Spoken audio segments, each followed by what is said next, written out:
Sa Ipil, Zamboanga, Sibugay, isa ang nasawi at marami ang sugatan sa salpukan ng tatlong sasakyan sa National Highway sa Barangay Buluan kahapon ng umaga.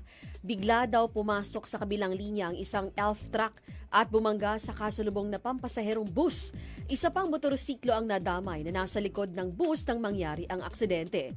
Dahil sa lakas ng impact, tumilapon sa kabilang lane ng highway ang elf truck kaya nasawi ang driver. Sa Agusan del Sur, nasawi ang isang lalaki ng hostage sa loob ng bus na may biyaheng Davao City patungong Butuan City. Sumakay ang suspect sa bus na may dalang kutsilyo at nang nakarating malapit sa police station ay dito na niya hinawakan ng dalawang pasahero at hinostage. Umabot ng ilang oras ang negosasyon at akma na sanang saksakin ng suspect at isa sa mga na-hostage pero naunahan na siya ng pulis at nabaril.